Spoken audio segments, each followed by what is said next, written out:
そこにいたのは町と信長。だがこの二人もまた単なる追われるものではなかった。 I like this look for him. ウボは本当にやられちまったのかね。おそらくね。ああ。ウボはただの怪力バカじゃねえ。分かってるよ、そんなことは。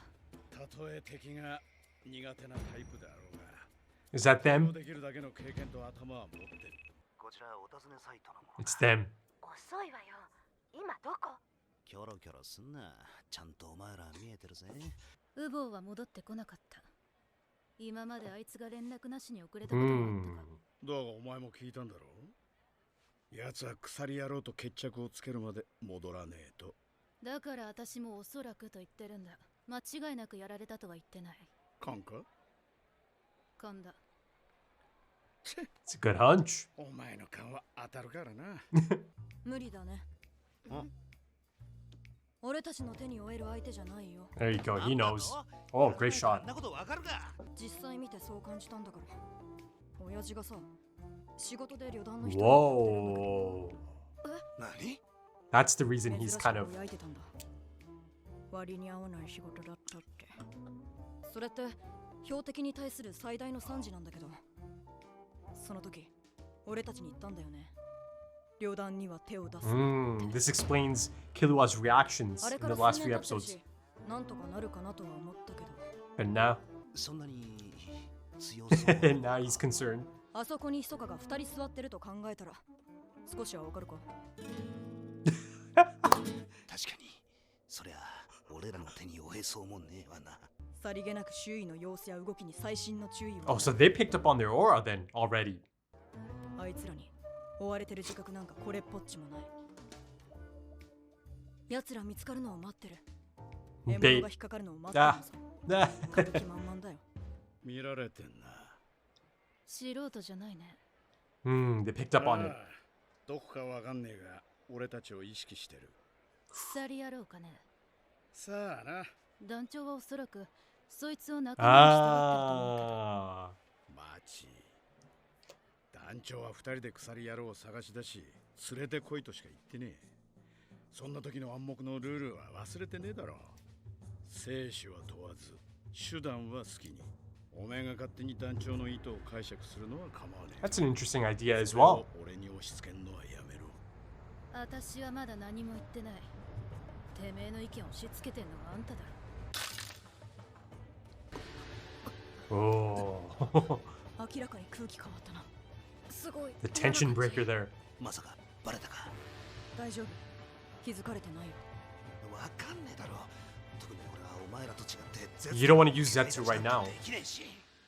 今ここでんなことしたら Yeah. 逆に不自然だっつう。 They would pinpoint them immediately. だから今の二人の顔やばいよ。もっと自然に朗らかに。 Hey, that looks good. ごめん。俺が悪かった。今ここで決めようぜ。ルールに沿って生かして連れていくか殺して連れていくかをよ。Ah. 表。裏。 It's gonna be tails, isn't it? Ooh. これがそう、ノストラードの娘で名前はネオン。ハンターサイトの情報によれば、鎖野郎もこの子のボディーガードとして雇われた一人らしく。この娘のおかげでノストラードは出 Oh, that voice. 多分ね、それもハンターサイトの情報だから間違いないかと。Okay. Yeah, he's taking an interest.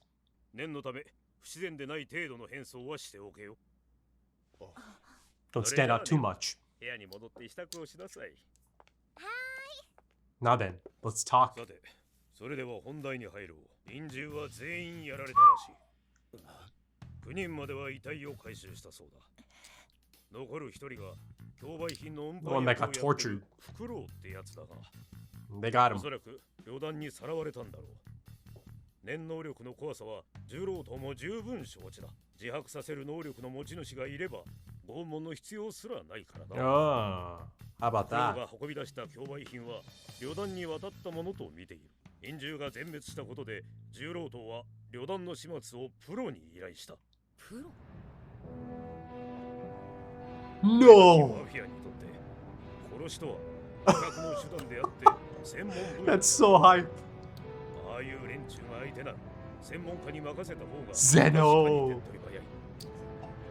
それで俺たちが何もしなくてもそいつらが旅団を潰してくれるだろう。これはコミュニティに名を売るチャンスだ。 The theme kicks 何 in. も Oh, 殺し屋連中だけに手柄をやる気はない。そこでだクラピカ、その殺し屋のチームに参加してもらいたい。 oh, as one of my men? This is insane. 野 Oh, 郎の方はうまくやれ。 is that right, Crollo? 分かってるよ。何度も言うけど戦って勝てる相手じゃないからな。 Now they're expecting them to tail them, right? しなきゃなんねんだろうん。黙って帰るわけにはいかないもんね。オーケー、お前尾行の経験なんてないよな。ハンター試験の時に密かを Quite successfully as well. バレずにか。丸一日くらいくっついてたかな。ほう、やるじゃないか。なんで殴んの Why don't you tell me? なんとなく。 You've got a lot of Zoldicks showing up, huh? Miluki's here, or he should be here soon enough. バレてなさそう。大丈夫だ。絶を使って Great shots. めったなことじゃ見つからないよ。油断すんなよ。キラーも気をつけて。 My dudes, you might be walking right into a trap. こちとら3つの時からずっと命がけの尾行ごっこをさせられていたんだ。見落とすような間抜けな真似は絶対にしない。 That might not be the concern here, though. つけられてる。おそらくとしか言え Yeah, ね they're え expecting that and hoping for that, right? 大したやつらだ。尻尾をつかませねえ。かなりの使い手だね。 It's quite the compliment for Gone as well, then. Oh, I like this. They just やばい。 cut out the music, but it's back now. 方へ移動してる。 Yeah. さすがにもう尾行してることはバレてるかもな。 Good, だ good. とすると、これは罠か。いや、絶対に位置までは悟られていない。それか、まだバレてなくて、アジトに戻る No, か no, もし no, れない。 no. Kill. You had the right だった idea ら the first この尾 time. 行は大成功。罠か。 Too good to be アジ true. トか。罠なら即脱出。アジトならもう少し追う。 Or is it maybe even too late for that 不自 already? 然なとこはない。続行だ。 Oh. 多分鎖野郎じゃないかもな。なんで？気配からして尾行してるのは複数だ。だが鎖野郎はおそらく一人で動いてる。奴はノストラードファミリーの人間なわけだろう。にもかかわらず、ウボとは一対一で戦ってる節がある。組が関わってれば生死を問わず、ウボはあらゆる手段で俺たちへの脅しに使われる。 Yeah, this is more of a personal thing, matter. 特にネット上にさらされてるはず。 Right, they would milk it. それがねってことは、鎖野郎が一人でウボを倒し、しかも組に報告してねってことだ。組に養われてるやつが、組抜きで動いてる理由ってのは一体なんだ。多分、支援だ。多分とか、おそらくとか多くない。うるせえな。 I like their dynamic. マフィアの後ろ盾抜きで復讐を考えるやつが、他の連中と組むのは考えづらい。故に、鎖野郎は単独犯で、今俺たちを追ってる奴らとは違う。この追跡者も鎖野郎と関わりがあると思うけどね。勘か？勘だ。たくよ。ひらめきだけの人間に理論がどうたら言われたくねえ。 Oh, I like this. 姿を見せろって言いたいわけさ。 You might be in the trap already, though. That's the 待ち合わせ problem. の可能性もある。動かず様子を見よう。 He looks so cute. ゴン、一度切るぞ。少しでも違和感を感じたらすぐ逃げるぞ。俺が携帯鳴らしたら速攻出してだ。いいな。 If you get a chance to do it. わかった。フィンクスだ。 Thanks. なんだ？それじゃあ、いい情報を教えようか。ん？どういうことだ？ Oh no. Oh no. Ooh. Ooh. Yeah, I was dreading this. Oh god. Oh, beautiful animation. Whoa. Thinks? Oh my god. Yeah, he's scary. 全ては布石か。入る。余裕で止めやがった。左手一本で。 よ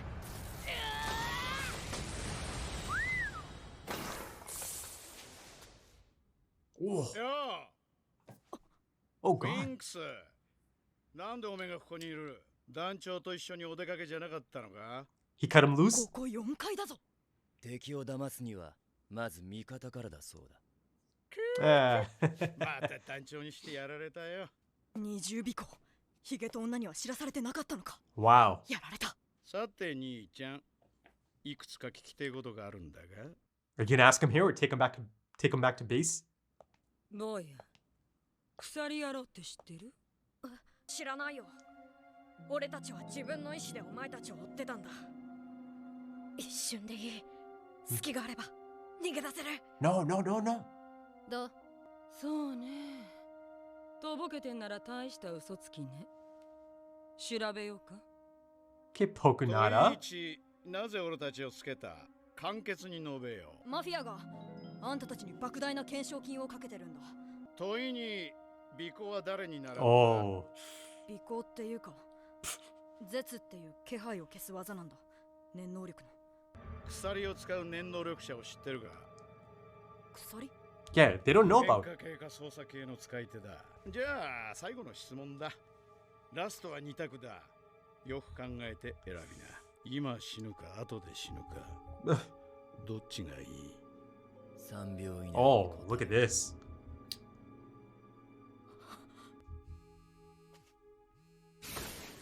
無駄よ。下手な真似しないで。わかったわ。今行く。坊や、お友達はおとなしく捕まったわよ。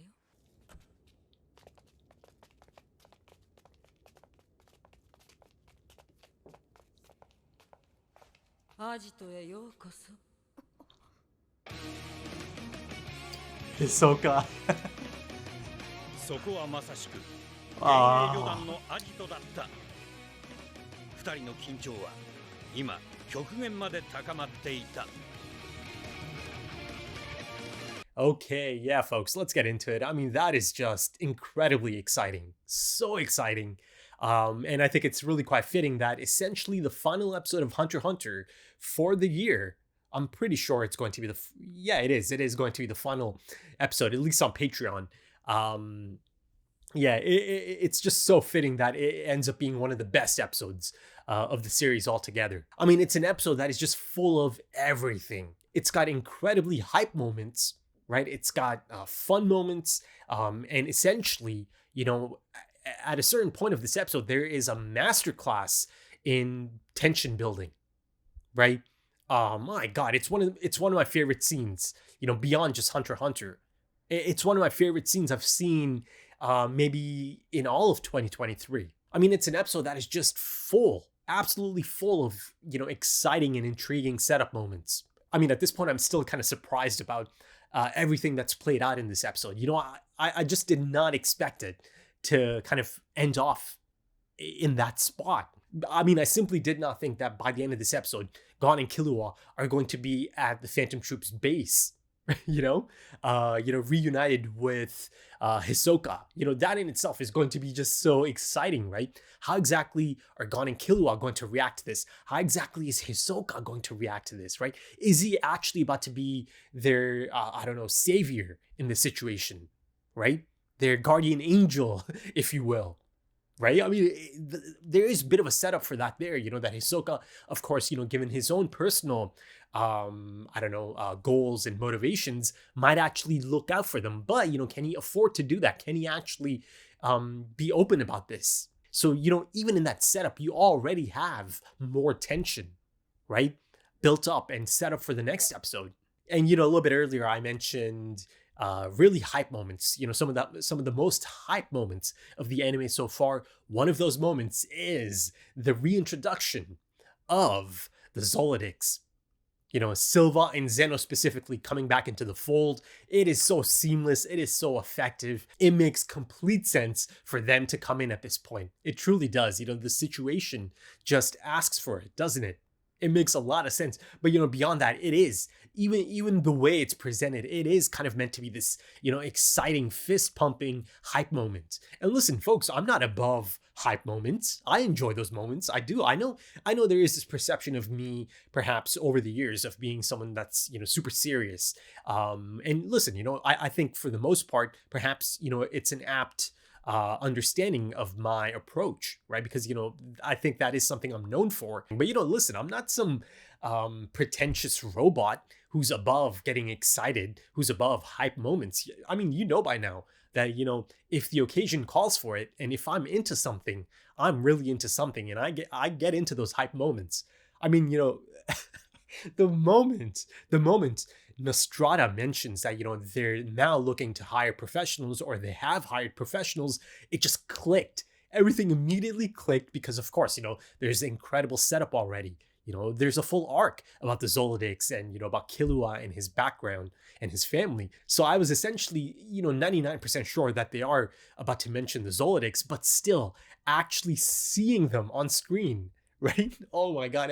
And that incredible theme kicking in, it is just an incredibly exciting moment. It's hype and, it's by design. I believe that is meant to kind of elicit that type of reaction out of the fans of this anime, out of the people who really enjoy everything about the setup of this anime.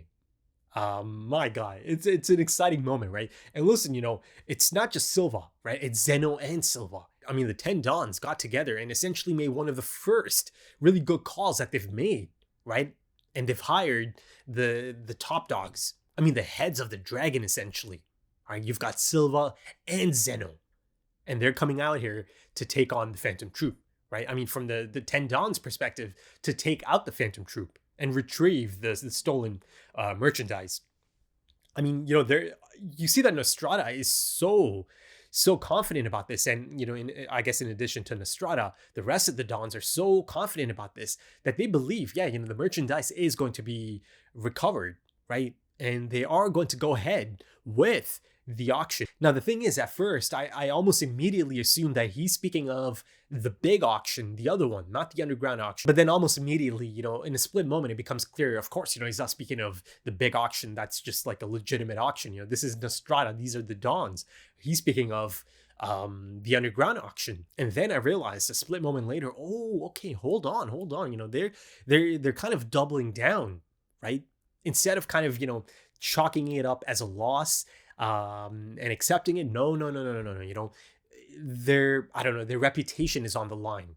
For the people in those positions, appearances and status is a form of currency. So they're just completely against the idea of accepting that they've been bested, right? They simply cannot allow that, because they know their image is about to take a massive hit if they accept that loss, if they let it get out there that, the Phantom Troupe got one over them, right? That they embarrassed them, essentially. So they got together, they get the Phantom Troupe in. Sorry, not the Phantom Troupe. They get the Zoldycks in, the big guns, right? But of course, Nostrada also sees an opening. He sees this as kind of establishing himself, a bit further, a bit higher in the mafia community, making a name for himself, to put in his own man, right? And, essentially that's our guy as well, Kurapika, right? He wants some of that glory, right? And through Kurapika, he feels that he can get that, because he doesn't want these hitmen, right? The Zoldycks, to get all of that glory from this. So even in that potential situation, you have this incredible mesh of this coming together, right? Now, on one end, you've got the Zoldycks, right?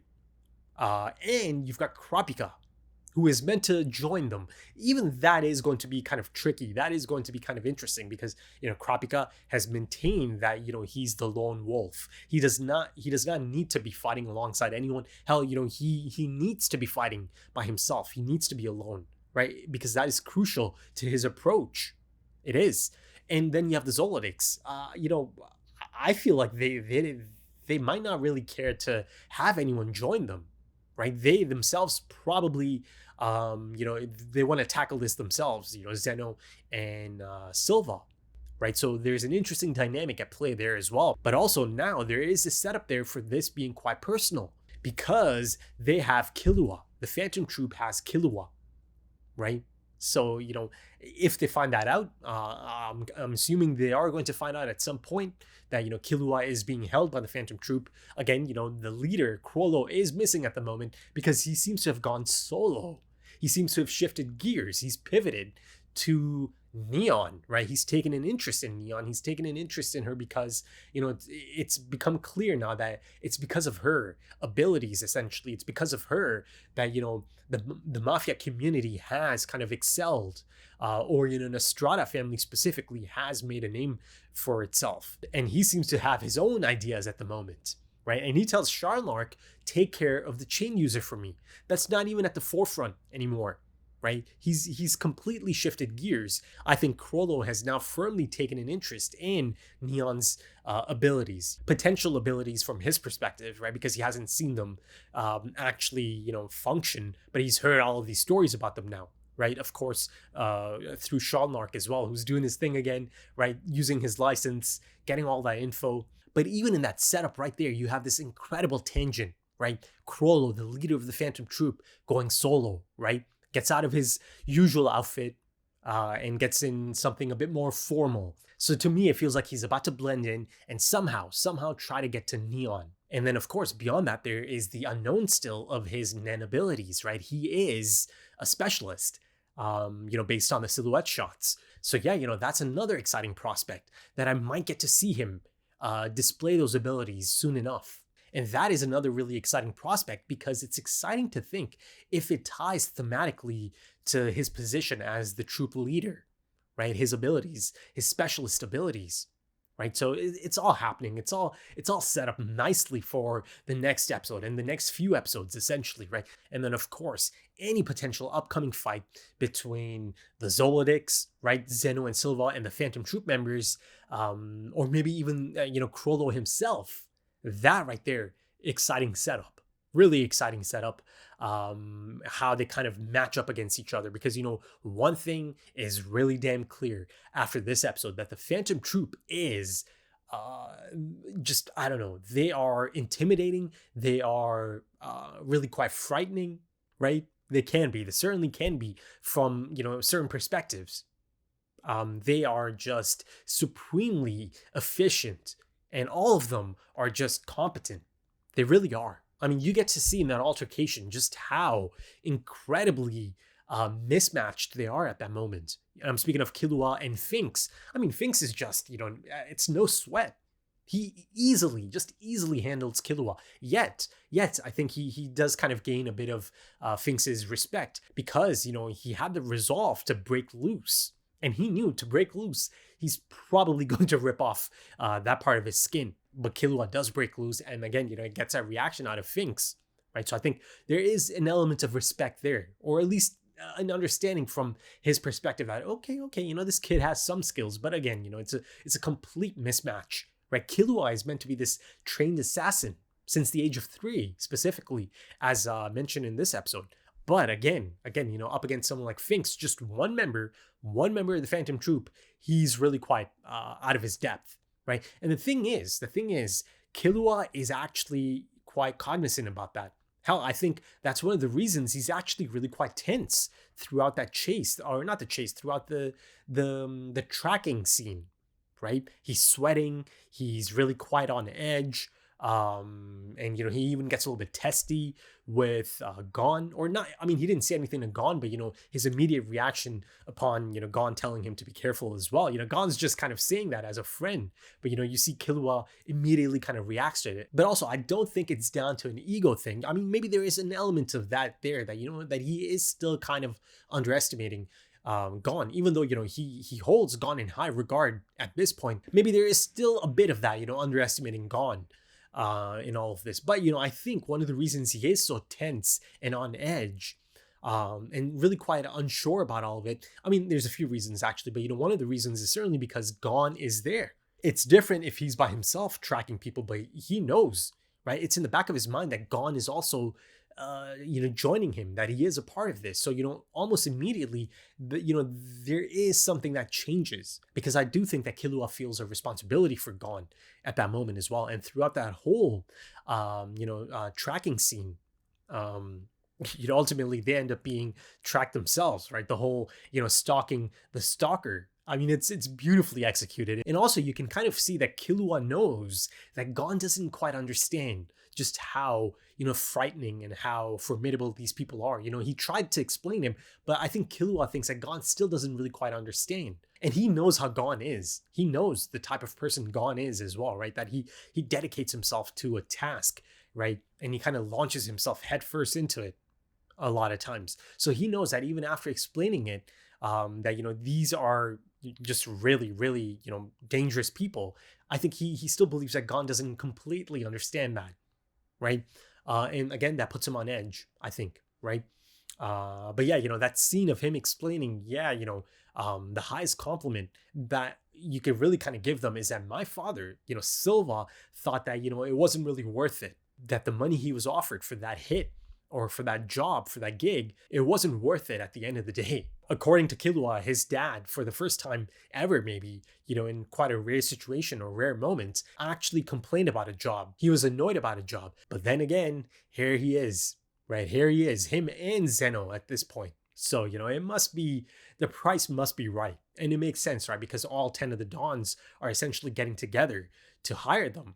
So even though if Silva still thinks that it could be a hassle targeting the Phantom Troupe members, now the difference is, it appears to be worth his time, right? The payment, essentially. And also, before I go back to my point about Killua and him kind of taking that leadership role, because I do think it's a showcase for Killua, this episode, especially, the tracking scene. I think it's actually given to us a lot from his perspective, a lot of internal monologue, him kind of being at odds with himself at times, right? But also really, really quite impressive in the sense that he is able to kind of make that executive decision.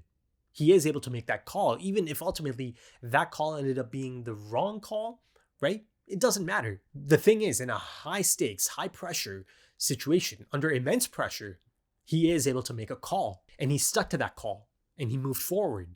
And I think that's just really goddamn impressive. It really is. But yeah, kind of going back to the Zoldycks, his, grandpa and his father coming in, you have another, interesting thing here, because not Killua, Kurapika actually knows quite a bit about the Zoldycks, right? Because, there's that arc, Rescue Killua arc, right? Kurapika's there, Gon's there, and even Leorio was there, who kind of takes a backseat yet again.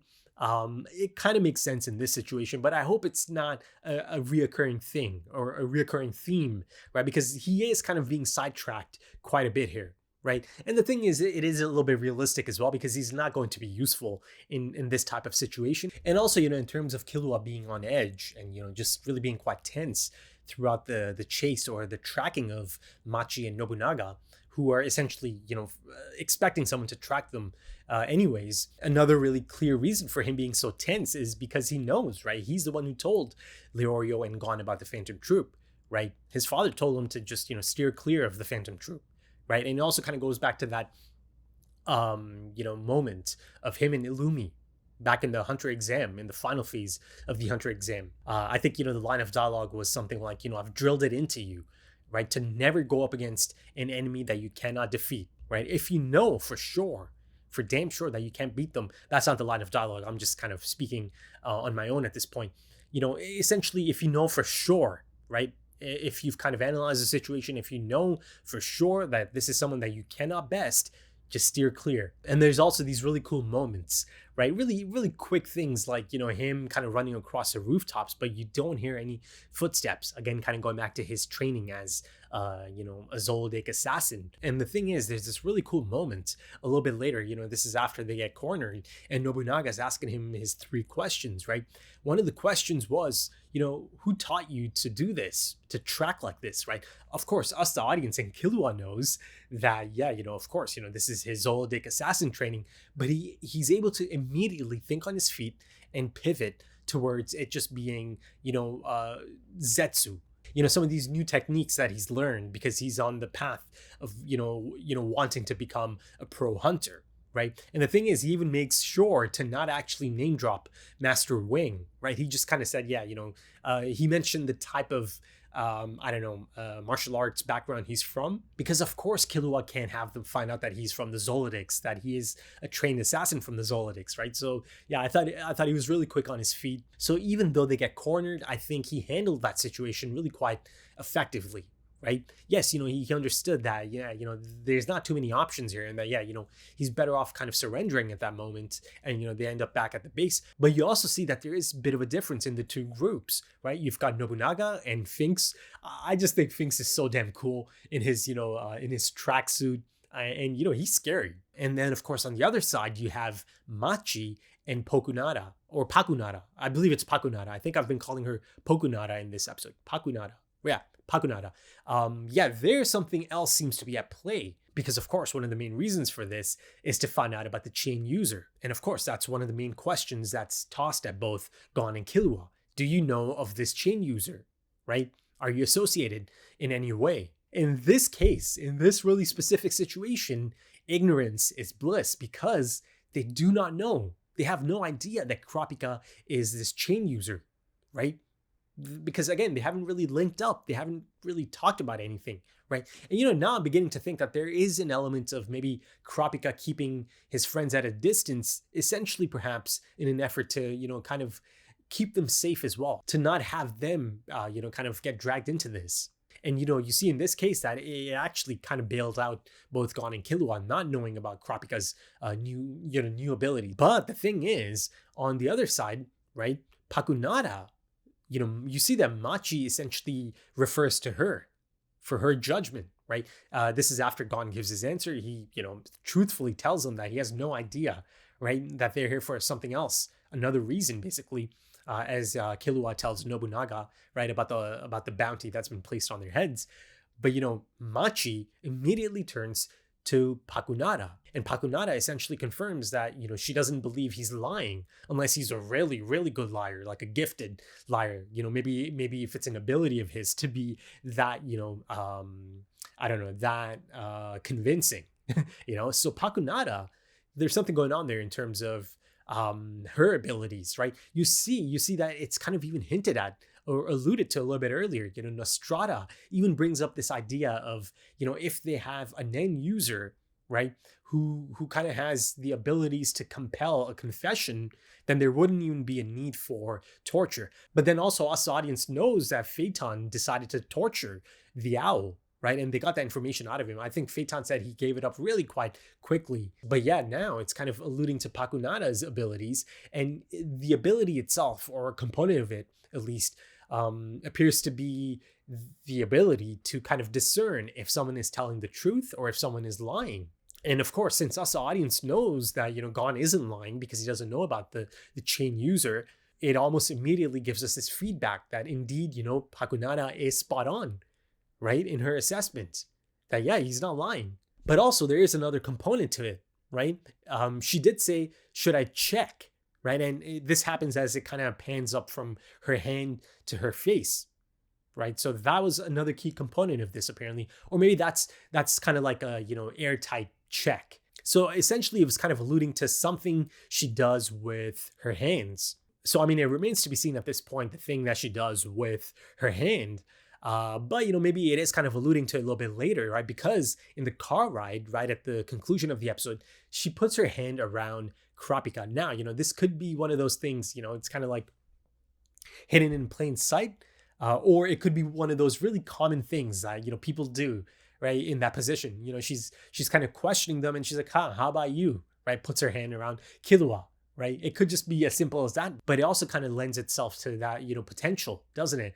That, she can do something to really check for sure. And, like I said, it kind of focuses on her hand as it pans up, and now she's fully in contact with Killua, right? Physical contact. So that could be a possibility. But in terms of possibly, putting her in one of the Nen categories, I'm not sure if I'm able to at the moment, or even kind of take an educated guess at the moment. I don't know. I need to learn a bit more about the ins and outs of this ability of hers. But, a little bit earlier, I mentioned that ignorance is bliss for Gon and Killua. It might not stay that way. Right? Because, now they know that, they've been brought in here. And again, that in itself is really quite interesting that they made the choice to bring them along. Maybe they feel like they can get more out of them. Maybe, there might be other reasons that they decided to bring these two along, right? But still, the thing is, sooner or later, it might actually click. And also, realistically speaking, out of the two, out of Gon and Killua, it's most likely going to be Killua who does kind of put it together, right? If they are to put it together, that, oh, hold on, the chain user actually might be someone they know, that it actually might be Kurapika, this lone wolf that they're, talking about, someone who took out one of their, members, one of their friends, essentially. It might add up, because just really recently they made it a point to have, Leorio, Gon, and Killua kind of talk about Kurapika and his motives and, his, I don't know, attachment to the Phantom Troupe, I believe. They brought that up in a scene a few episodes ago as well, right? And this is around the time Gon is trying to call him. So I think there's a strong possibility that sooner or later, he might clock it, right? That, oh, holy shit, this is Kurapika they're looking for. So there is a prospect of a really tricky situation that could come into play if, Killua is to kind of figure it out, and if he is to put it together, if he is to clock it. Again, it feels kind of rude to kind of dismiss Gon, but I just don't think he's the one who would clock something like that or put it together. And then the thing is, you have someone like Nobunaga that has essentially nailed it, right? His analysis of the situation is just kind of spot on, right? He believes that this is not the chain user that's tracking them or coming after them, right? Or tailing them, because he sensed that there's multiple people tracking them, right? And he believes that the chain user is a lone wolf, because he deduced that, he is a member of he's a bodyguard for the Nostrada family, right? He is one of Neon's bodyguards, yet, there's nothing, there's no news, there's no bragging, there's nothing about, the mafia community, or the Nostrada family specifically from the mafia community has taken out one of the Phantom Troupe members, right? That they've caught one of the people that is responsible for this disrespect towards the mafia community. They're not speaking about it, they're not milking it, they're not putting it out there. Look at the might of the mafia community, that, they retaliated almost immediately. They struck back almost immediately. There's none of that. So, right, he's spot on. Nobunaga's thinking is spot on, even though, Machi believes there's a lot of holes in it. And, it's interesting because Machi, her instincts seem to be really spot on as well. But, at this point, her being spot on about there being a connection with, with the chain user and these two that they just caught, I don't know how to feel about that just yet. Maybe there is something more to it other than just instincts. Right. And, they've kind of established in this episode through Nobunaga that, yeah, she's got good instincts, and more often than not that she is right. So at this point, you have at least one member of the Phantom Troupe firmly believing that this is a personal grudge, and he's spot on. He's spot on about this. So yeah, see, in Nobunaga and Machi, you have a fantastic pairing, and I feel like you can kind of mix and match so many of these Phantom Troupe members, right? For an outing, for any specific scene. And I feel like any two members of the Phantom Troupe could easily kind of bounce off of each other and really have this fantastic dynamic, right? It's an incredible ensemble cast of characters. Hell, they're so damn cool. They're just so damn cool, aren't they? And, right now I keep thinking about it'd be so exciting if there was some kind of spin-off just focusing on the Phantom Troupe. I'd eat that up at a moment's notice. I'd love something like that. So, at this point, I'm kind of hoping that, maybe there is more to kind of dive into, beyond the anime itself. Maybe the manga is a bit more detailed, perhaps. So, I'm kind of excited about that aspect of it. But listen, there's a lot of episodes, 99 episodes still to go. So maybe I am going to get a lot of focus on the Phantom Troupe as well. But, the way the anime has played out so far, there's they pick and choose. There's certain story arcs that are focused on certain characters, and then you might not see other characters altogether for a long time. Right. So it could be, it certainly could be a bit of that as well. But, right now it is the perfect storm of all of these characters being a part of the same story arc. It is so incredibly exciting. It is. It really is. This story arc right here, I think it really could be an early contender for perhaps one of the best story arcs from a personal standpoint. because I'm enjoying it so much. I'm so incredibly excited for the next episode. And beyond that, I'm just so incredibly excited about all of the possibilities, all of the permutations of all of the moving pieces here in this arc. But also kind of staying on Nobunaga and Machi and that really fantastic dynamic. Earlier on, it's kind of flipped. There, Machi is spot on, right? She's completely spot on that, yeah, at this point, Uvo is out of the picture. But Nobunaga is the one who's kind of latching on to the idea that, he's still out there. He'll come back. He did say that he's not going to come back until he's settled up with the chain user. So he's kind of latching on to this glimmer of hope. He's not ready to just kind of throw in the towel, though, ultimately he does kind of concede that, yeah, she's usually kind of spot on about these things, right? So it's almost as if he knows, right? He kind of knows that, yeah, she's kind of spot on, but he's still, I suppose maybe from a personal perspective, hoping that it's not true. So that in itself is something interesting to look at, perhaps, right? That he is kind of hoping that Uvo is not dead, right? You see there, from one perspective, it is a bit of a personal, take on it, maybe from Nobunaga's perspective, but then from Machi's perspective, it's really quite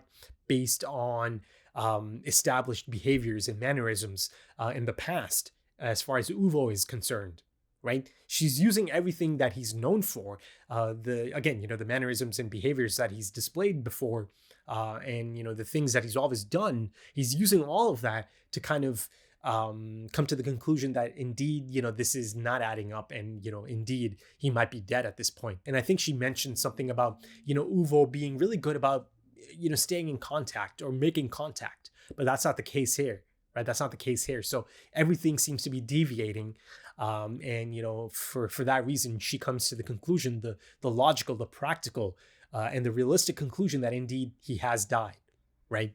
There's no element of emotions attached to her approach to this. But one of the things I really loved about this Nobunaga and Machi dynamic is just how unique each one is. And of course, it's applicable to the rest of the Phantom Troupe members as well. But in this really specific situation, you've got two members of the Phantom Troupe that are just so unlike each other. And I think one of the standout exchanges of this is their interpretation of Chrollo's orders, the boss's orders, right? My God, that's such a fantastic scene.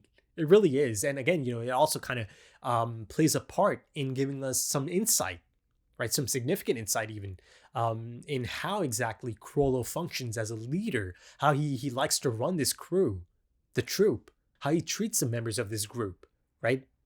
The amount of respect that he seems to have for a lot of these members, for all of these members, essentially, because, you see that his approach is more of it's more of a hands-off approach, or rather, it's more of a open to interpretation approach, right? I mean, I think it's really quite fascinating that Chrollo does leave them, intentionally vague orders, right?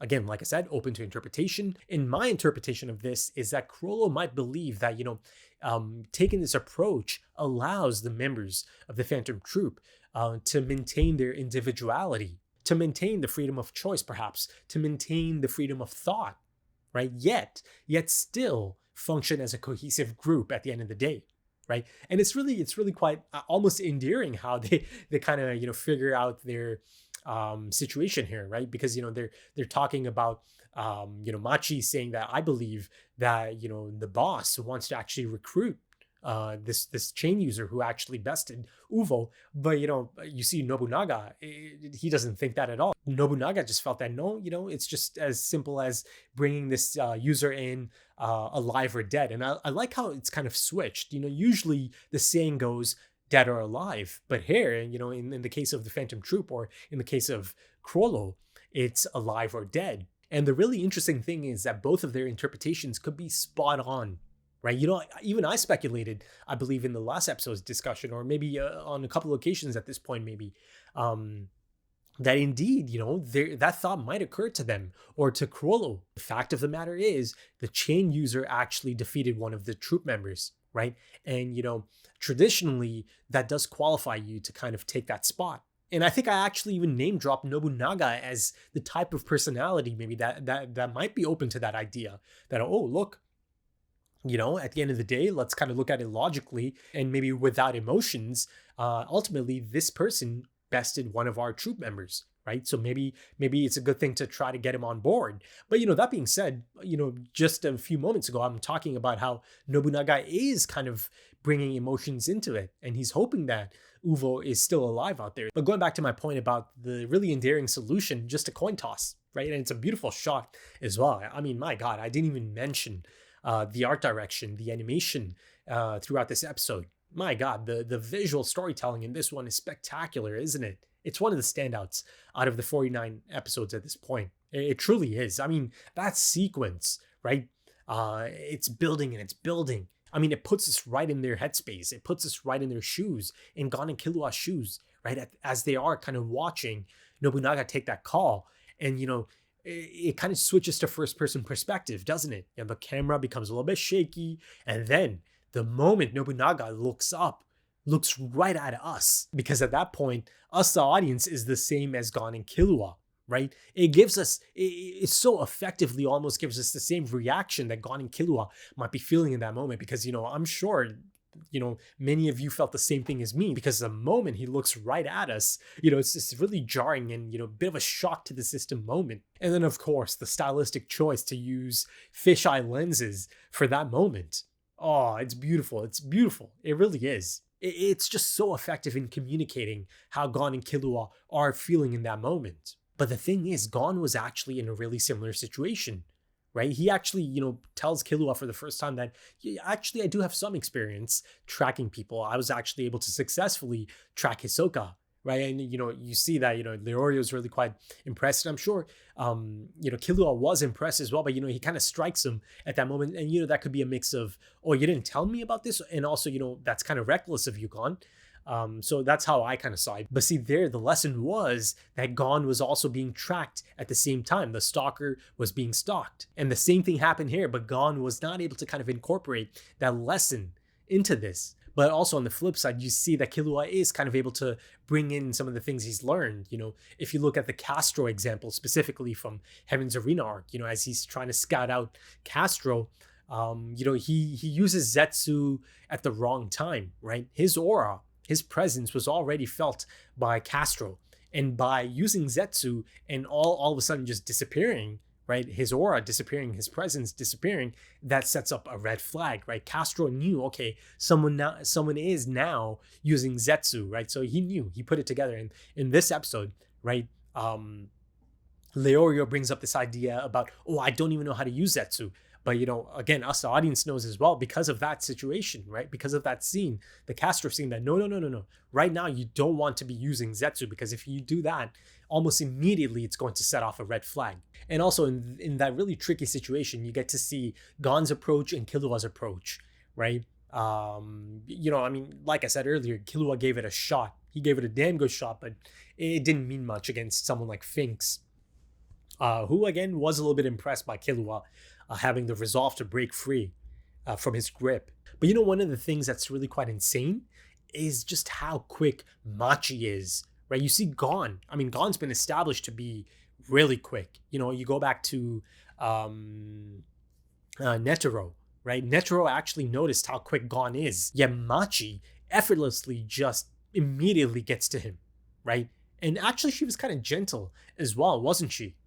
Certainly in comparison to Finks and Killua, she implores him to not do anything stupid. Just don't do anything that's going to get you killed here right now. Right now you're just answering some questions for us.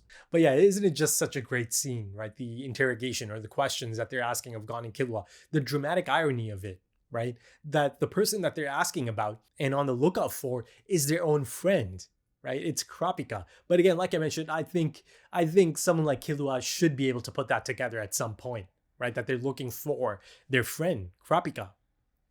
Especially, a lot of it kind of depends on how things play out at the base, right? That's exciting. That's incredibly exciting. And finally, let me just kind of say, there's just the two members left now, right, of the Phantom Troupe that I didn't really kind of get to hear from yet, or really kind of get a focus on yet. Kortopi and the other guy, the boxer guy who's all bandaged up, whose name I cannot quite remember. It's kind of like a Russian sounding name or Eastern European sounding name. But yeah, hopefully I get to learn about them and their abilities as well soon enough. But yeah, I think that should do it for this one, folks. I mean, it's one of the most exciting episodes of the anime. It's one of the best episodes of the anime. And it really is quite the fitting episode as the last episode of the year for this anime as well. So yeah, if you enjoyed that, consider dropping a like, consider dropping some comments, give me your thoughts. If you are interested in early access or, full opacity or timer-based full length, consider checking out the Patreon page and potentially supporting the channel. There's also links to social media in the description. Right then, thank you so much for joining me, folks, and thank you for your time, because time is precious. It really is. And I do hope to see you again soon for the next one. And the next one is, I don't know, it's kind of a big number, isn't it? Episode 50. Yeah, let's see. Until then, take it easy.